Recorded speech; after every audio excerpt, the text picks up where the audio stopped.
outcome. I'm constant disappointment. I first heard Guns N' Roses when I was 10. That's why I started playing guitar. That's how I learnt to play guitar. Those whoremongering drug addicts, as Buzz from Melvins put it. And then within 3 or so years, I'd read Pornography of Men Possessing Women by Andrea Dworkin and 120 Days of Sodom by Marquis de Sade. That's quite the education, and irrelevant to this video, if potentially more interesting. I'm derailing this already. Okay, let's go. I know I said I didn't want to play Red Dead 2 because I had such a bad time playing Red Dead 1 because it was amoral and nasty and boring, and by the end I was just looking forward to it being over. But then I saw Red Dead 2 on South Park, and I knew a lot of people loved it, and it was on sale, so I caved in. So the second one is a prequel to the first one. When I started playing Red Dead 2, the first hour or so was really boring and frustrating, and I thought, oh my god, this is just more of the same, and I was so close to just stopping and deleting it, until it took a blatant moral position on slavery and racism, and I was like, that's really weird. Why are you taking a moral position on that and nothing else? And then as the story went on, I was like, wow, there are interesting fleshed out female characters, which wasn't the case in the first one. I mean, there were still background characters that were prostituted women with no sign of pimps, which is like the modern liberal, in quotes, idea that buying and selling women's bodies is empowering for them and a good thing. But the further I got along, it was more and more obvious that some of the people involved in the writing actually experience empathy.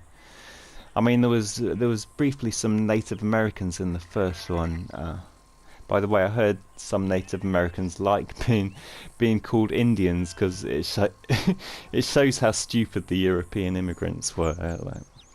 Like Native people were in the first one eventually. A lot of their time before that was wondering where they were, and admittedly they were portrayed sympathetically in that, but he still ended up killing them. But in the second one, that's really fleshed out too. And Arthur, the character you play, wasn't just a horrible psychopath. The story was basically about him finding his way out of a cult. Even John Marston was relatable in this one, which was a huge surprise to me. Like, he was a decent person. Maybe not decent in a normal sense, but in the context of the game world. It was played by the same person, I think, but it seemed like a completely different character. You still have to do a bunch of horrible stuff, but then you can stroke dogs and horses, which makes everything better, of course. There's cats too, but they won't let you stroke them because they don't give a fuck, because they're cats, and cats are awesome. It's still only barely a game. It's only really the combat that requires anything approaching skill. It's mainly just going from one place to another place, then doing exactly what it tells you to do. Like, even by the end of the game, it's still telling you what to do. Like, if you got a job and do your training, and then once you've been doing it successfully for a couple of years, your boss is still telling you how to do it. It's disrespectful.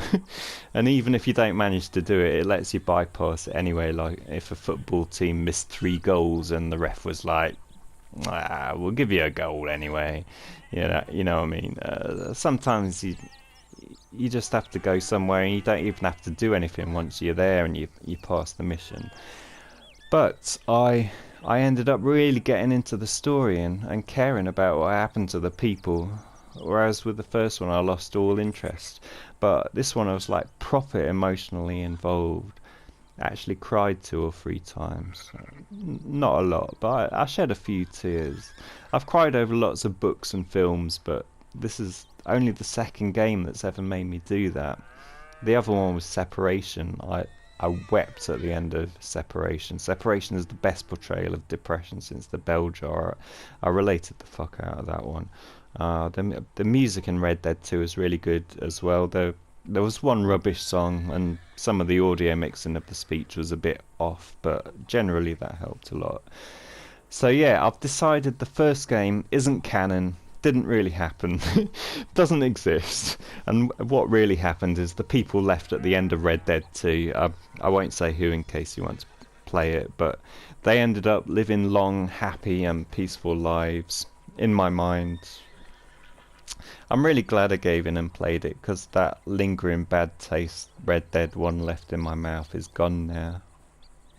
Made me feel optimistic, which doesn't happen very often. Like, there's always hope. There's always hope, even when there's nothing else. Things change all the time, always. And then I went back on Twitter.